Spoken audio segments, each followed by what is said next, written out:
काट्या कुट्याचा तुडवीत रस्ता, माझ्या गावाकडं चल माझ्या दोस्ता. काट्या कुट्याचा तुडवीत रस्ता, माझ्या गावाकडं चल माझ्या दोस्ता. कशी उन्हात उन्हात तळतात माणसं, कशी मातीत मातीत मळतात माणसं. कशी उन्हात उन्हात तळतात माणसं, कशी मातीत मातीत मळतात माणसं. कशी खातात जीवाला खस्ता, माझ्या गावाकडं चल माझ्या दोस्ता. काट्या कुट्याचा तुडवीत रस्ता, माझ्या गावाकडं चल माझ्या दोस्ता. काळ्या बापाच हिरवं राहणं, काळ्या माईन पिकवलं सोनं. काळ्या बापाच हिरवं राहणं, काळ्या माईन पिकवलं सोनं. पण त्यांच्या घामाचा भाव लई सस्ता, माझ्या गावाकडं चल माझ्या दोस्ता. काट्या कुट्याचा तुडवीत रस्ता, माझ्या गावाकडं चल माझ्या दोस्ता. माझ्या गावाकडं चल माझ्या दोस्ता, माझ्या गावाकडं चल माझ्या दोस्ता.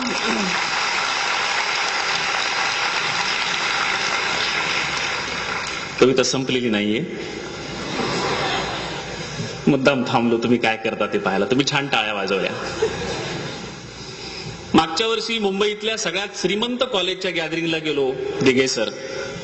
हीच कविता म्हटली, अशीच म्हटली, पण त्या पोरांनी टाळ्या नाही वाजवल्या. ती पोरं हसली. म्हटलं का रे बाळांनो हसलात? म्हटले तुम्ही काय कविता म्हटली? म्हटलं काळ्या बापाचं हिरवं रानं, काळ्या माईनं पिकवलं सोनं. त्यांच्या घामाचा भाव लई सस्ता, माझ्या गावाकडं चल माझ्या दोस्ता. म्हटले म्हणून तर आम्ही हसलो. म्हटलं म्हणजे काय? म्हणले तुमचा बाप काळा आहे काय?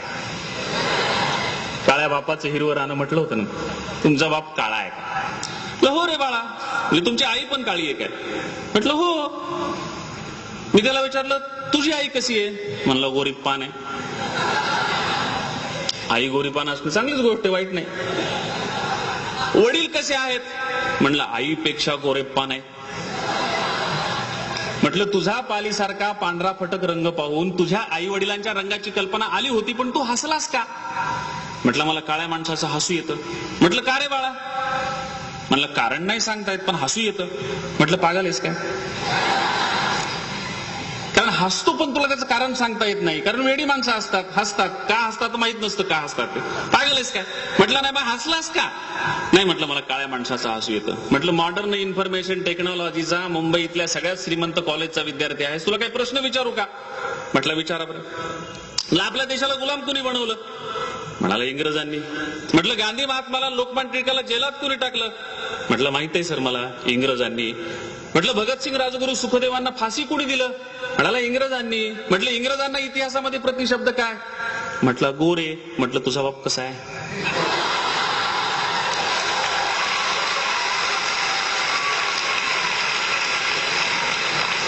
म्हटलं गोरा. म्हटलं तुझा बाप गोरा?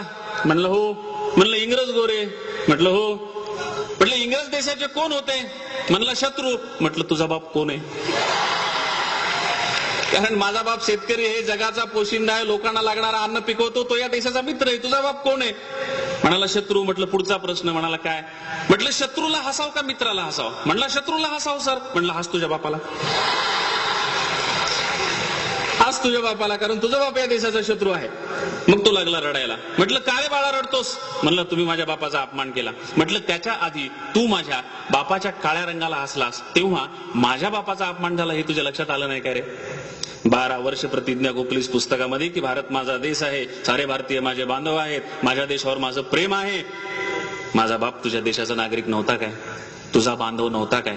त्याच्यावर तुझं प्रेम नव्हतं काय? आणि तुला कुणी सांगितलं रे म्हणलं गोऱ्या रंगाचं महत्व? आमच्या गावाकडे ये, काय म्हणतात गोऱ्या माणसाला? म्हणलं काय म्हणतात? म्हटलं चावडीवर 4 माणसं बसलेली असली, एखादा शहरातला गोरा माणूस तिकडून येऊ लागला, किती माणसं म्हणतात काय गोरपान दिसायले, एखाद्या बाळातीन बाई सारखं.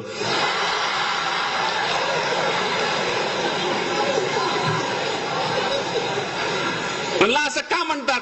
म्हटलं त्याला कारण आहे. म्हटलं काय? म्हटलं आमच्याकडे फक्त बाळंतीण बाया गोऱ्या असतात. म्हटलं कस काय?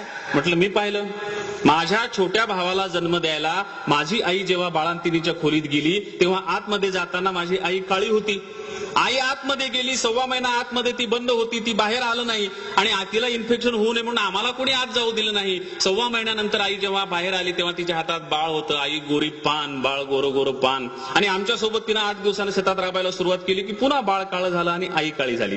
तो म्हटलं असं का होतं? म्हटलं तू मॉडर्न इन्फॉर्मेशन टेक्नॉलॉजीचा विद्यार्थी आहेस, तुला माहित पाहिजे माणसं गोरी का होतात, काळी का होतात. म्हणलं का होतात? म्हटलं मी तुला आधी जे म्हटलो ना की पालीसारखा तुझा पांढरा फटक रंग भाऊन आई वडिलांच्या रंगाची कल्पना आली तेव्हाच तुला कळायला पाहिजे होतं. म्हटलं कस काय? म्हटलं पाल कुठं असते? म्हणलं घरात असते. म्हटलं घरात कुठं असते? म्हणलं छतावर असते. म्हटलं तिला ऊन लागतं काय? म्हणाला नाही. म्हटलं तिला पाऊस लागतो काय? म्हणाला नाही. म्हटलं तिला मातीचा स्पर्श होतो काय? म्हणाला नाही. म्हटलं तिला काटा मोडतो काय? म्हणाला नाही. म्हटलं ऊन, वारा, माती, पाऊस ही काय आहेत? म्हणाला पंचतत्व आहेत. म्हटलं पंचतत्व म्हणजे काय? म्हणाला ईश्वराची रूप. म्हटलं या ईश्वराच्या रूपापासून माणूस दूर गेला की माणूस गोरा होतो आणि ईश्वराच्या रूपात उन्हात मातीत आला की माणूस काळा होतो.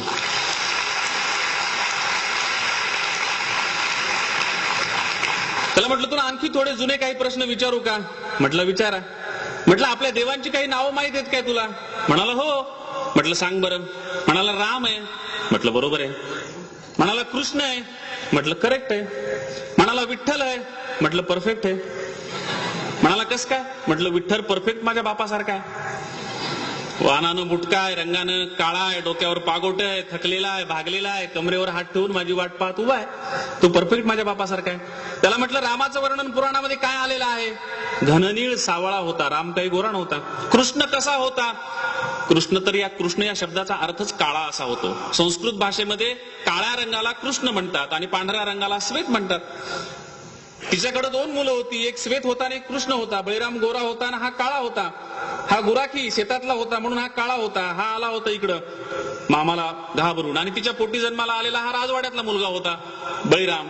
तो होता गोरा. दोघं अंगणात खेळायचे. यशोदा त्यांना हाक मारताना लक्षणेनं हाक मारायची. कधी आपली आई आपल्या मुलांना नावानं हाक मारत नाही, लक्षणेनं हाक मारते. त्याच्यामुळे एक हा गोरा होता, त्याला म्हणायची ये गोऱ्या इकडे ये, आणि याला म्हणायची एक काळ्या इकडे ये. त्याचं नाव वासुदेव होतं, कृष्ण त्याचं नाव नव्हतं. पण संस्कृत मध्ये काळ्या असं म्हणताना कृष्णा असं म्हणावं लागतं. कृष्णा म्हणजे काळ्या. त्याला आपण श्री लावलं. श्रीकृष्ण म्हणजे श्री काळ्या. तो आपला आराध्य दैवत आहे आणि विठ्ठल तर परफेक्ट बापासारखा आहे. त्याला म्हटलं या 3 देवापैकी कुठलाही देव जर गोरा नसेल तर ज्या देशात, ज्या धर्मात आणि ज्या संस्कृतीत जन्माला आलास त्या संस्कृतीची आराध्य दैवत काळी असतील तर आपण आपल्या देशाला, धर्माला आणि संस्कृतीला हसलो. हे तुझ्या लक्षात आलं नाही काय रे? म्हटलं सर आलं नाही. म्हटलं अरे असंच तर आपण एकमेकांना लक्षात घेतलं नाही म्हणून भारत आणि पाकिस्तान असे 2 तुकडे झाले आपल्या देशाचे. असंच आपण लक्षात घेत नव्हतो म्हणून भारत आणि खलिस्तान तुकडे होता होता राहिले. अजूनही आपण एकमेकांना लक्षात घेणार नसू तर मला असं वाटेल की ज्या देशामध्ये माझ्या बापाच्या शेतकऱ्याच्या काळ्या रंगाची चेष्टा केली जाते त्या देशात मी कशाला राहू? माझ्या बापाचा स्वतंत्र शेतकरी स्थान नावाचा देश मी जर तोडून मागितला तर या देशाचे किती तुकडे होतील? म्हणला फार होतील. म्हटलं व्हायला पाहिजे काय? म्हणला नाही व्हायला पाहिजे. म्हटलं हा देश अखंड राहायला पाहिजे का नाही? म्हणाला हो राहायला पाहिजे. म्हटलं मग तू माझ्या बापाला हसायला पाहिजे काय? म्हटलं नाही हसायला पाहिजे. मी म्हटलं माझं पण चुकलं, मी पण तुझ्या बापाला नाही हसायला पाहिजे. मला पण गोऱ्या माणसाची चेष्टा करायची नव्हती, पण तू आधी माझ्या बापाची काळ्या माणसाची चेष्टा केली म्हणून मला थोडी गोऱ्या माणसाची चेष्टा करावी लागली. गोरीही माणसं वाईट नसतात, काळीही माणसं वाईट नसतात, वाईट माणसं वाईट असतात, चांगली माणसं चांगली असतात. त्याला म्हटलं आता माझ्या बरोबर म्हणायला लागशील का? म्हणाला हो. मग त्यानं पुन्हा माझ्या बरोबर ते कडवं म्हटलं. काळ्या बापाचं हिरवं राहणं, काळ्या माईनं पिकवलं सोनं. काळ्या बापाचं हिरवं राहणं, काळ्या माईनं पिकवलं सोनं. पण त्यांच्या घामाचा भाव लय सस्ता, माझ्या गावाकडं चल माझ्या दोस्ता. काट्या कुट्याचा तुडवीत रस्ता, माझ्या गावाकडं चल माझ्या दोस्ता. त्याला म्हटलं तुला गोड खायला आवडतं का कडू रे? म्हटलं सर असा कसं काय प्रश्न विचारायला? मला ना गोडच खायला आवडतं. म्हटलं तू गोड पदार्थ खातोस ना? म्हणाला हो. म्हटलं गोड पदार्थ कशापासून तयार होतात? म्हणाला साखरेपासून. म्हटलं साखर कुठून येते? म्हणला डब्यातून. कारण शहरातल्या मुलांना सगळ्या वस्तू लागतात शेतातल्या खायला, पण त्या कुठून येतात हे माहित नसतं. इथं अनेक वक्त येऊन गेल्यामुळे तुम्हाला त्यांनी तो प्रसिद्ध विनोद सांगितलेला असेल की शहरातल्या मुलांना दूध गाई म्हशी देतात हे माहित नसल्यामुळं त्यांना जर प्रश्न विचारला की दूध कोण देतं तर त्यांना वाटतं दारात आलेला माणूसच दूध देतो की काय.